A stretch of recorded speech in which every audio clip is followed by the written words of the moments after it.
Dear students, welcome to Tungal online classes. Now the economic importance of the pteridophytes, right?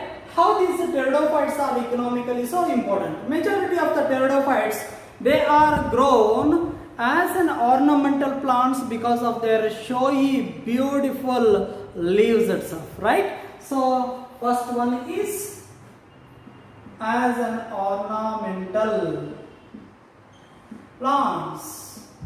These are grown because of their showy and graceful leaves.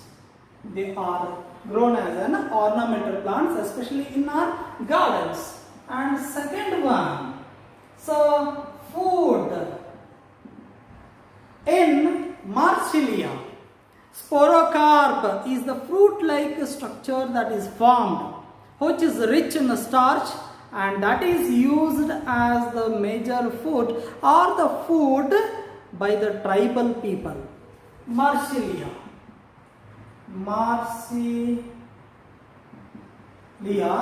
itself is one of the fern plant which is called as water fern, and this produces what? Sporocarp, and this sporocarp which is rich in starch, and this is used as food by tribal people. It is used by the tribal people as a food. So this is the second economic importance of this pteridophytes. Third one is medicine. Some of the plants like Dryopteris is one of the fern plant from which an anti-helminthic drug is obtained. An anti-helminthic drug is obtained by Dryopteris, right? So this is medicinally very important one. And next one is very important economic importance of these plants. Next one is soil binder. So these plants usually they are growing in inclined ground. See here like this. Many number of plants are growing on the inclined, so that these plants can bind the soil particles, right? They bind the soil very tightly so that it avoids soil erosion, right? So this is also acting as, means these plants are acting as soil binders. And last one is scouring. See here, the plant like Equisetum is used as scouring. Scouring in the sense that, so they are usually used for washing the utensils and polishing the metals, right? Equisetum is the plant which comes under Spenopsida. So this is used as what? Scouring. Means what it is used for? Washing utensils as well as polishing metals. So these are some of the economic importances of these pteridophytes. Next group of plants is gymnosperms. We will study the general characteristic features of gymnosperms and their respective classification. What are these gymnosperms? So how these are different from the previous group of plants? What are the unique features that are seen in these plants? All these are the things let us discuss now. So as the name suggests that Gymnas means naked, and sperma means seed. So these plants are commonly known as naked seeded plants. Naked seeded plants. Why these are called as naked seeded plants is because the seed is not uncovered with a fruit wall. Such kind of a seed, only the seed bearing plants are called as naked seeded plants. See, in case of angiosperm, so one example I would like to take, so that is mango. See here the diagram of mango. This is mango fruit, right? This is the stalk of the mango. So this mango has a seed, right? And this seed is uncovered with what? Fruit. What is this one? Fruit. And what is this one? Seed. Seed is uncovered with fruit. But in gymnosperms, this fruit is absent, only the seed is present, right? Means these plants bear only the seed, not uncovered with fruit wall. Such kind of plants are said to be as gymnosperms. And these plants were dominant during Jurassic period, right? Once upon a time in Jurassic period, when the dinosaurs exist as a dominant group of plant, so that moment these plants were dominant over the earth, right? So but nowadays these plants are restricted to only the colder region. This is about the occurrence of these plants, right? So occurrence, where these plants are growing, these plants were dominant during Jurassic period, right? During Jurassic period these were dominant. But nowadays these are restricted to only the colder region, and some species are growing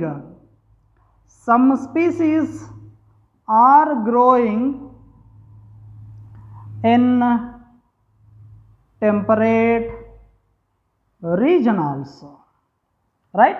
So they have been adapted to temperate region also, right? So the best example for gymnosperms, examples are Cycas, Pinus,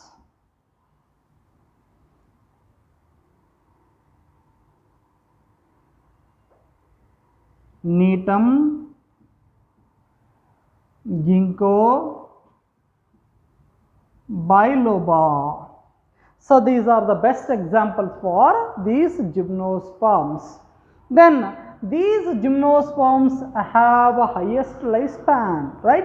So these plants can exist for thousands of years, hundreds of years itself, right? So this lifespan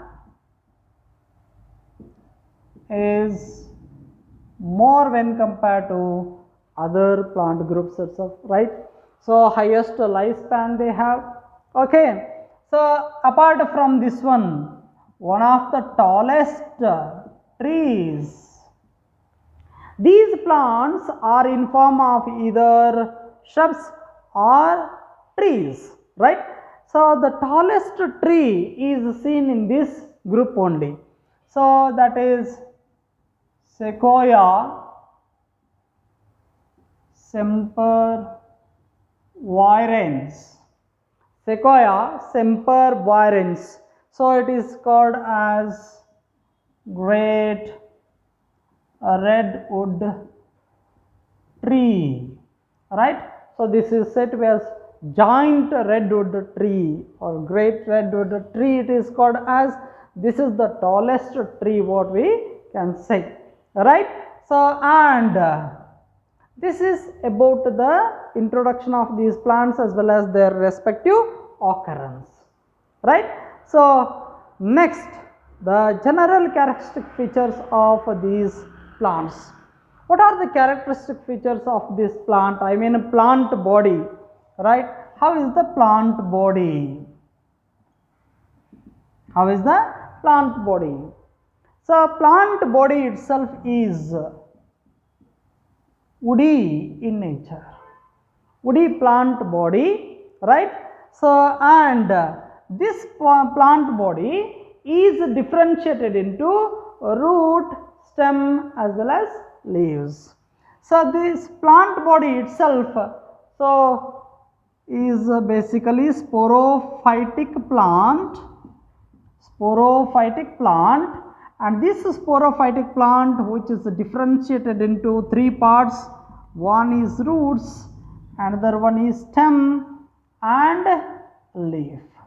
The plant body itself is sporophyte, right? And sporophytic plant which is differentiated into roots, stem as well as leaves. This way the plant body is differentiated over here. So first of all, let us see how the roots are in these plants, right? So first one is roots. How the roots are, right? So roots, these are tap roots or tap root system. These plants have. These plants have tap root system. Okay. So as you know, tap root system is one system of roots in which arises from the radical, right? So if this is the base of the stem, so the radical that elongates like this. When radical elongates, this forms the primary root. This forms the primary root, so which makes many branches from the primary root are called as secondary roots. Secondary roots, and ultimately, so next branches are said to be as tertiary roots. Tertiary roots. Totally, this system of root itself is said to be as a tap root system.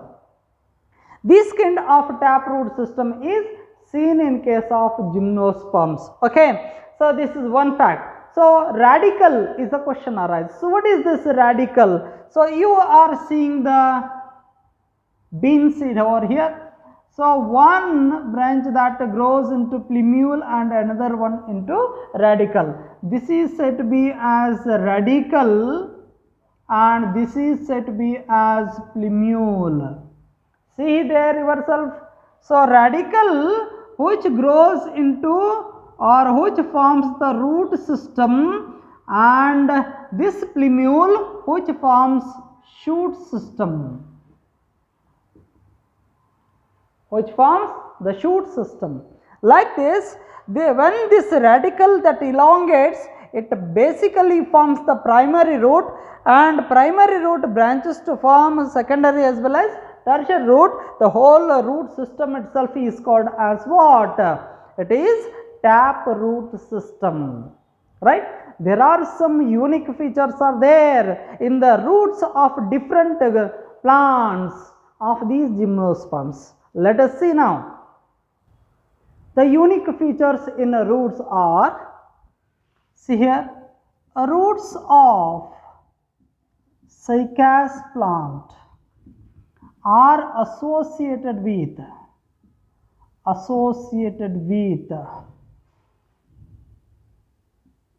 nitrogen fixing cyanobacteria, right?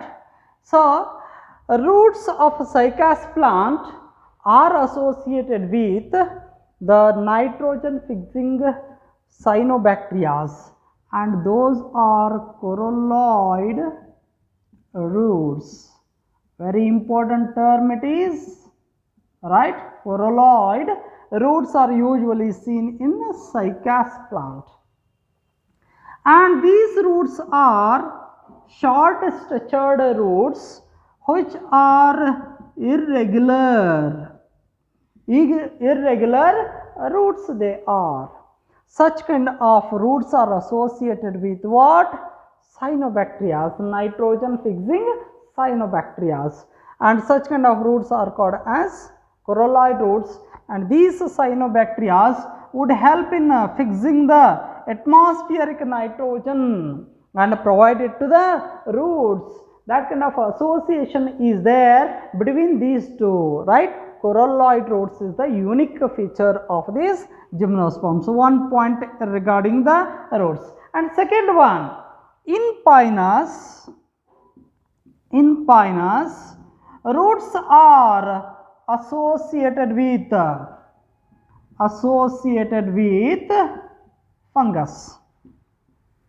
fungus, hence called as mycorrhiza or mycorrhizae, what we call it as. See here, mycon means fungus, and rhizae means root. Roots associated with fungus, right?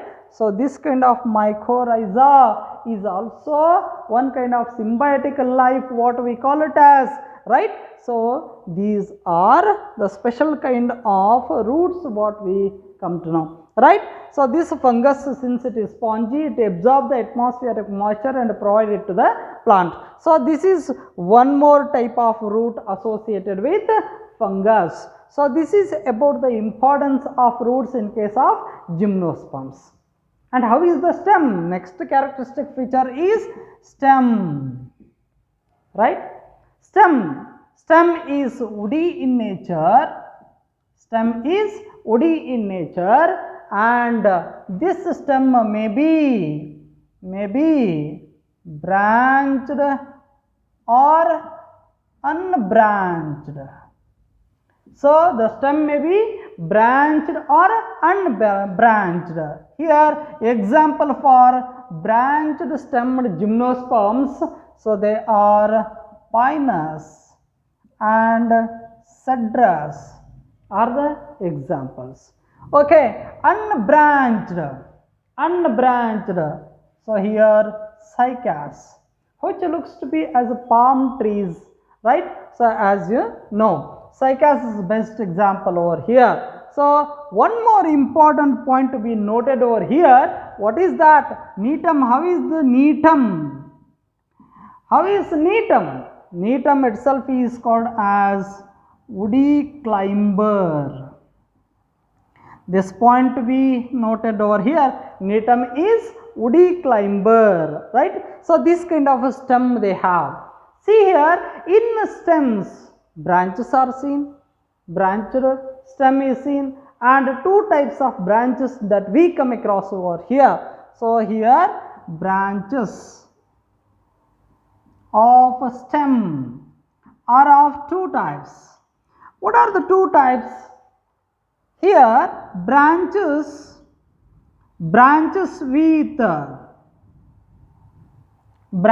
with unlimited growth. These are longer branches. Branches with unlimited growth and branches with limited growth. Such kind of two types of branches that we come across, these are dwarf branches. So like this, two branches that we come across in case of branched stem. Okay, so in Pinus, example we can take over here. In Pinus, see here, this is the plant body of the Pinus. Consider this is the plant body of the Pinus. Okay, this is Pinus plant. See here, this is one branch, this is another branch. This is one branch, this is another branch. Another branch. This is another one, this is another. So like this, so many branches that we come across over here, right? How these branches are? These are the older branches with unlimited growth. So why it is said to be as unlimited growth is because at the tip of the branches you will find apical meristem. What is present there? Apical meristem is there, and that meristem, you know the characteristic feature of meristem, the cells are always in state of continuous division, so as to form the new cells. When new cells are formed, elongation of the branch take place. That's why these branches with unlimited growth at the base, and towards the top, when you go up, that moment, how the branches are? Branches with limited growth. They are called as dwarf branches. Then how these plants are looking to be as? See here. How these plants are looking to be here? Cones. It looks like ice cream cone, you know, right? Cone. Hence, pinus is commonly known as conifer. Hence, these plants are said to be as conifers, right? Conifers. These are called as. So, like this, so there are two types of branches that we come across in case of stem. Okay, what about the leaves? Very important features are there with the leaves. Let us see the characteristic features of the unique features of leaves of these group of plants. Let's see how the leaves are. Leaves in these plants. Leaves may be simple or they may be compound. What do you mean by simple leaf? What do you mean by compound leaf? The question arises here. I would like to clarify it very clearly first. Okay, simple leaf. So I shall draw here one leaf. This is one leaf. This is called as the leaf lamina. This is called as stalk of the leaf petiole. Okay, this is called as midrib. Okay, so this is the structure of a typical leaf. Okay, these are veins, veinlets, everything, you know it better. Okay, in simple leaf, leaf lamina is entire or single. If the leaf lamina, consider this one as the leaf lamina, if it is entire, there is no divisions, there are no cuts, there are no incisions. So if you see like this, incisions are seen over here, right? So if you see like this, incisions are seen over here. There should not be any incisions or cuts over here. If it is entire one, then it is said to be as simple leaf. So take Mimosa pudica, touch me not plant, or else acacias. So there we can see this kind of leaves.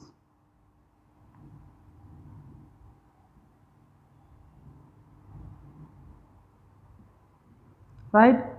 So here leaf is like this in case of acacia. Okay, all these are said to be as what? Leaflets. What these are named as? Leaflets. See here, this is entire leaf actually. What it is? Entire leaf. But when this entire leaf lamina divides into several small leaflets, and those leaflets what you are seeing over here, right?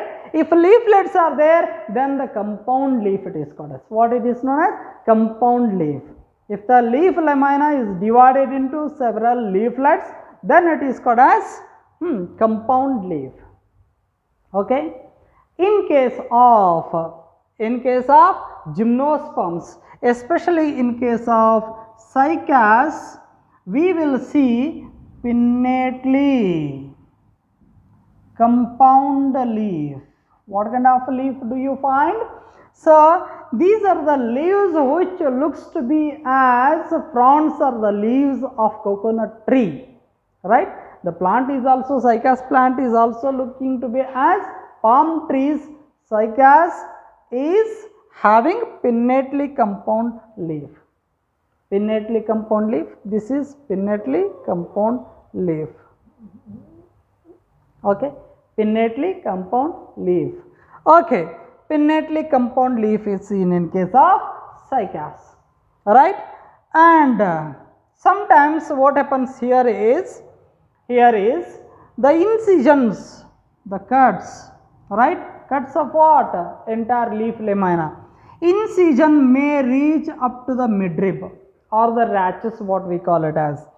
So they may reach, the cut ends may reach the midrib, or sometimes they may reach the petiole itself. So example for that one I shall draw here. This is nothing but petiole, the stalk of the leaf. So it has this kind of structure. See here, leaflets, the incision that reaches what? It reaches the petiole. So this kind of incisions or the cut ends may be seen in the leaf of these gymnosperms. The point to be noted, very clear it is, right? So then what are the adaptations that you come across in the leaves? Why? Because these are restricted to colder regions nowadays, right?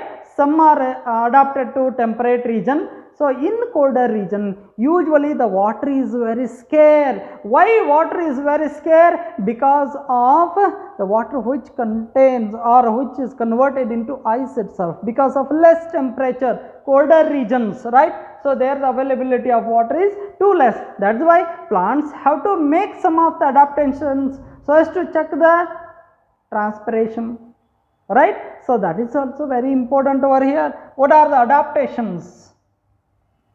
Adaptations made within the leaves of these gymnosperms.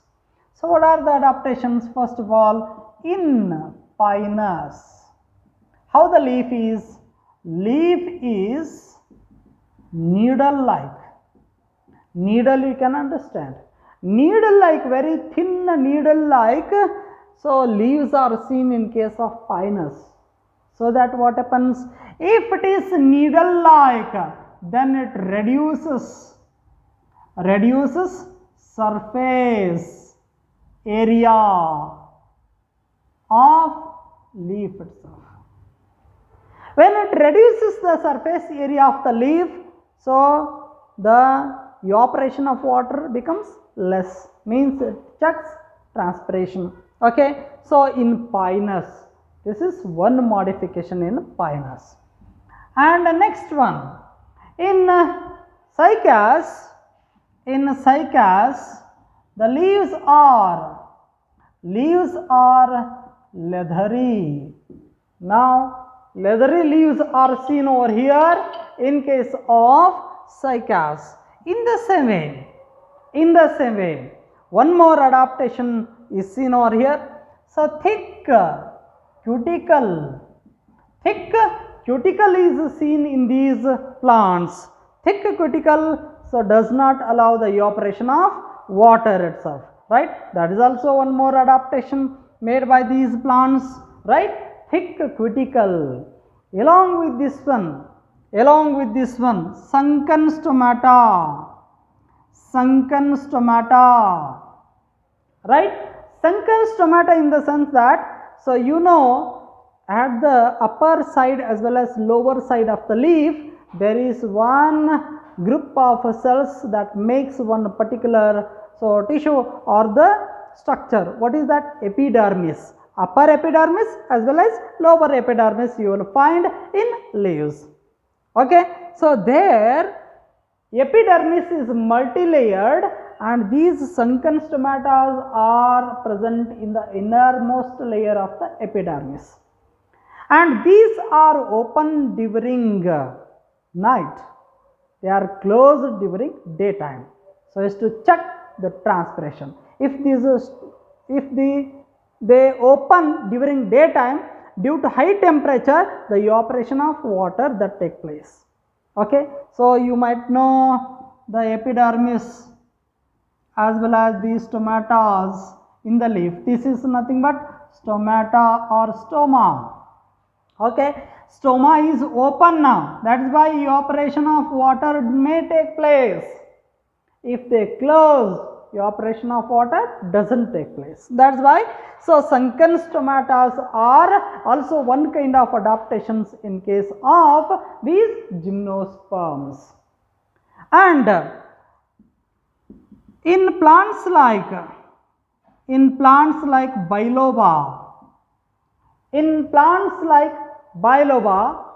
there you will find fan like leaf, right? In case of biloba, you will find fan like leaf, right? So this is also a unique feature in these plants. So this is all about the leaf itself, leaf structure and its adaptations, right? So next one is very important one, that is vascular bundles.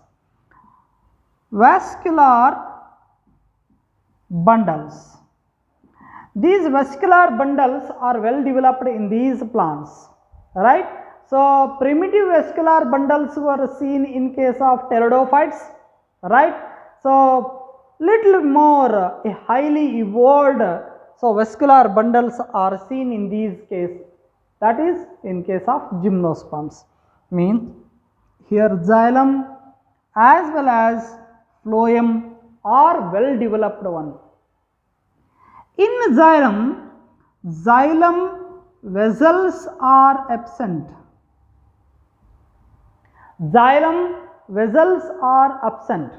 But one exception case is that in higher gymnosperms xylem vessels are present, right? And in phloem companion cells are absent over here. In phloem companion cells are absent over here. Instead of these companion cells, what are present? Albuminous cells are present, and instead of vessels, tracheids are present. Tracheids are present instead of vessels, and in phloem companion cells are replaced by the albuminous cells. So this is more important point to be noted. So about these gymnosperms. Next important feature is reproduction in gymnosperms.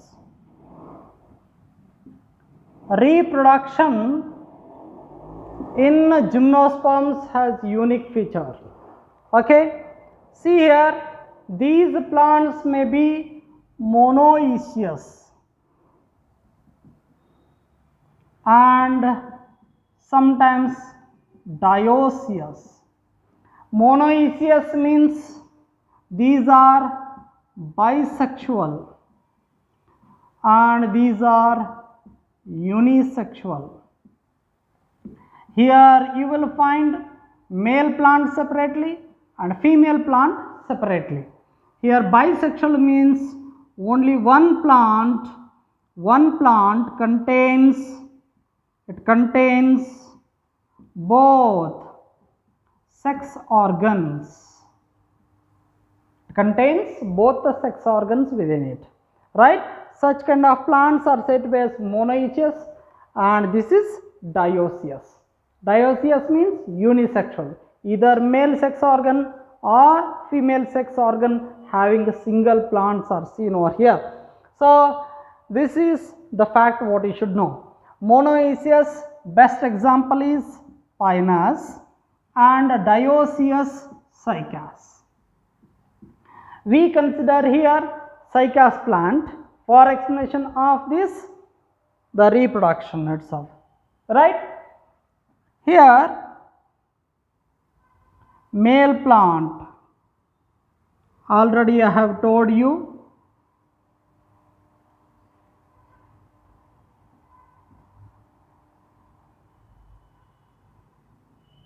the male plant is like this. It is woody in nature. On the plants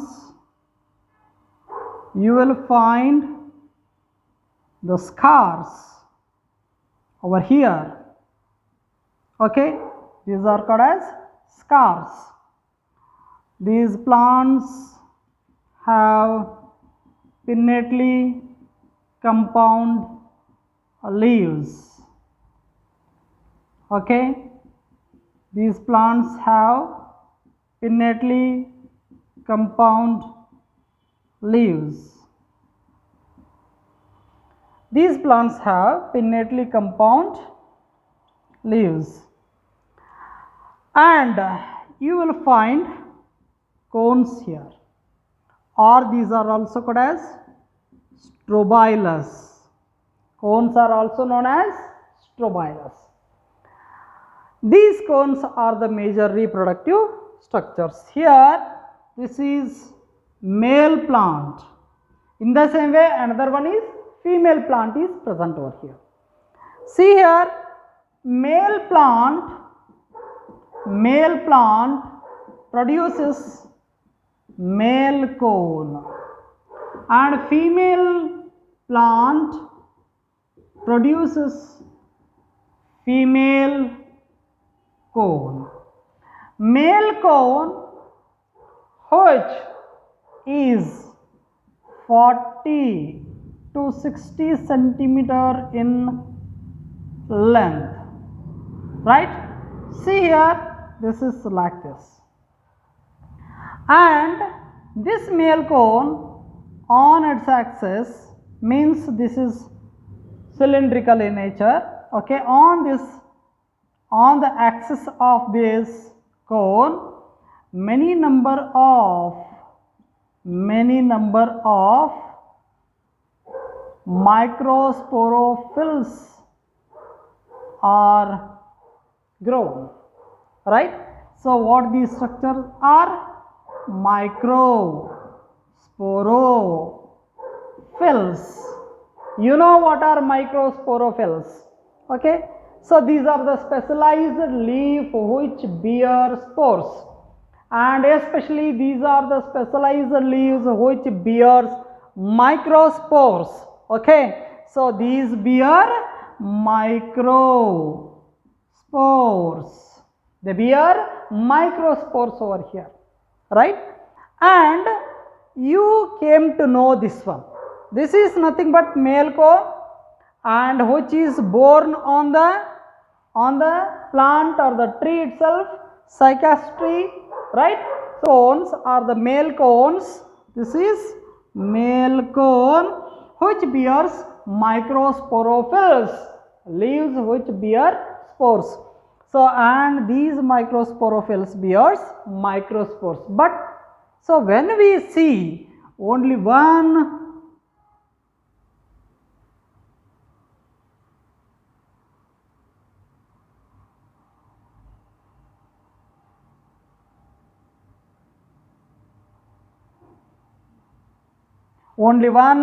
microsporophyll, it looks like this.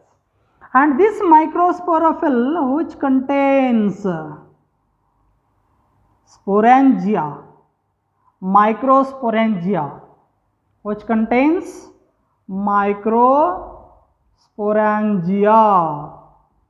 So means cluster of microsporangium, and they are also said to be as sori. Cluster of microsporangium called as sori. Soris contain 3 to 4 number of what? These microsporangia, and those microsporangia. So these sporangium, consider this is one sporangium which produces microspore mother cells. What it has? Microspore mother cells. It produces microspore mother cells, and these microspore mother cells are diploid in nature, and they undergo what? Meiosis. It is very clear to you. It undergo meiosis. Meiosis is nothing but it is a reductional division. Why it is called so? Let us see them. So this cell undergo the meiotic division, first meiosis, So here two cells are formed and both the cells have n number of chromosomes, that is single set of chromosomes. Two set of chromosomes are present over here. Consider the human being, 46 number of chromosomes are here and this 46 number has been reduced to 23. This is called as reductional division. And once again this cell, these two cells undergo division so as to form another two cells and another two cells have n number of chromosomes. N number of chromosomes means they are haploid set of chromosome, haploid chromosome, and haploid chromosome containing cells are said to be as microspores. Now I hope it is very clear to you all. So these are the some confusions that you may come across in mitosis as well as meiosis. Microspore mother cells are present within the microsporangium. What is this one?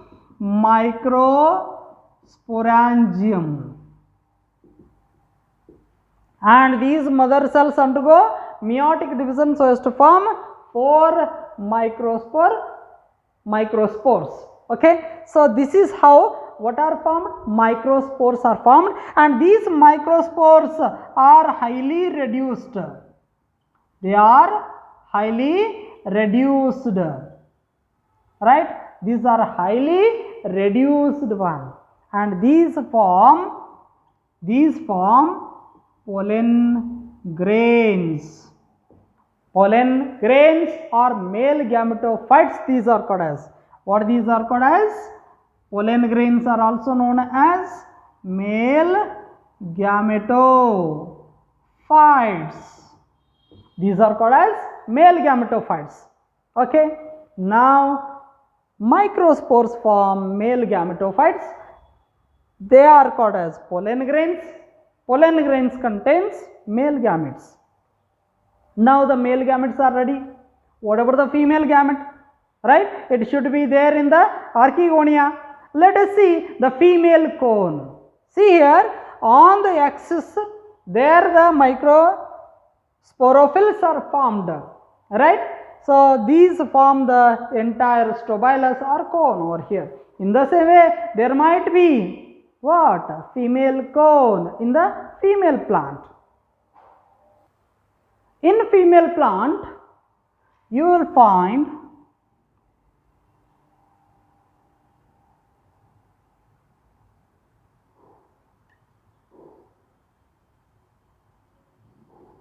this kind of female cone you will find, right? This female cone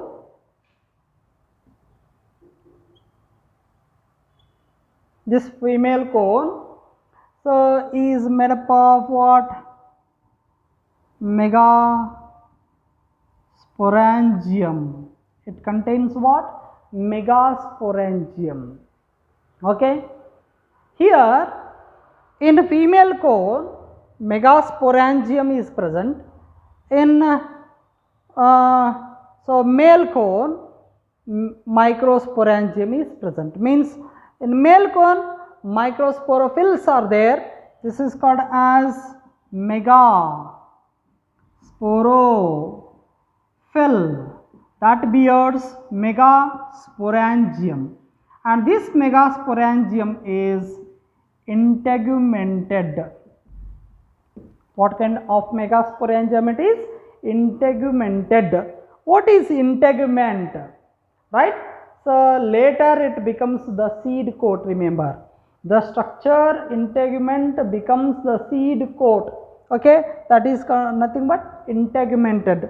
Integumented megasporangium is present over here and this megasporangium whenever you see this one is like this and it is made up of a specialized, this is integument, what we call it as this layer, and inner to this layer you will find the tissue and this tissue itself is said to be as nucellus.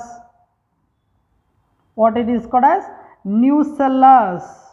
And this nucellus tissue, one of the nucellus cell nucellus cell differentiates so as to form megaspore mother cell.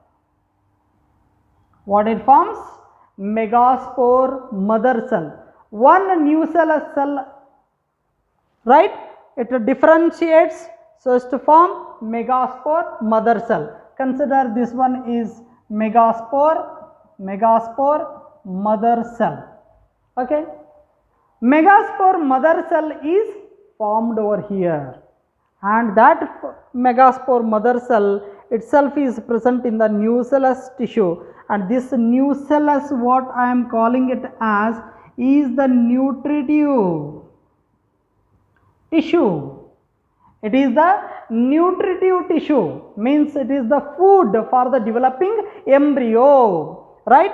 So such kind of one of the nucellus cell which differentiates itself, differentiate means change in its structure, it becomes unique, its structure is not at all seen in other nucellus cells, and that kind of prominent cell it becomes, and that forms what? Megaspore mother cell. Is it very clear? Yes, megaspore mother cell. Consider here megaspore mother cell. This undergo meiosis. This undergo meiosis. If a single cell divides by meiosis, then how many cells are formed? 4 cells are formed. That is called as tetrad. It forms tetrad of megaspore. Means here this is one. So like this, how many cells are formed over here? 4 cells. Among them, these 3, they degenerate. They degenerate. Only one functional megaspore mother cell, megaspore remains within the nucellus. Within this nucellus, what remained back over here? Functional megaspore remained over here. This functional megaspore undergo repeated division, that is mitotic division. It undergo mitosis so as to form multicellular,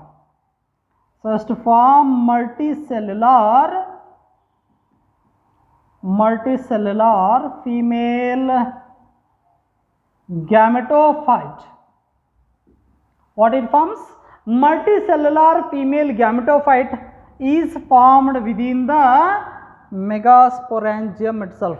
Everything is there within the megasporangium, and this female gametophyte, that is multicellular one, it forms 2 to 3 number of what?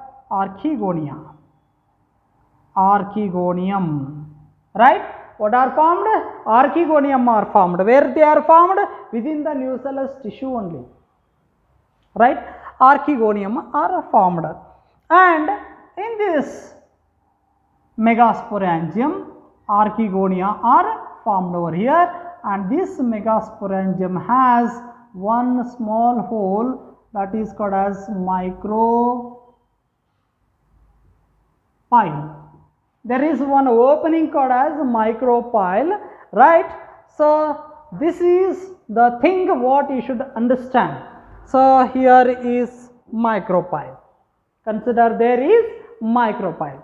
See here, from the male plant, imagine yourself from the male plant, so the pollination take place. Pollination means those pollen grains which come from the male plant, and they fall on what? The megasporangium. They fall on the megasporangium. Consider this one as pollen grain. It falls on the mouth of this micropyle or the megasporangium, and it forms the tube within it. It forms the tube, and that tube is called as what? Pollen tube. What it is known as? Pollen tube, and it releases the male gametes over here. What these are? Male gametes. When it releases the male gamete fuses with what? Female gamete. Male gamete fuses with female gamete within this megasporangium only, and it becomes what? Ultimately, after the fertilization, this megasporangium, which is also called as ovule, what it is also known as? Megasporangium is also called as ovule. Ovule after fertilization,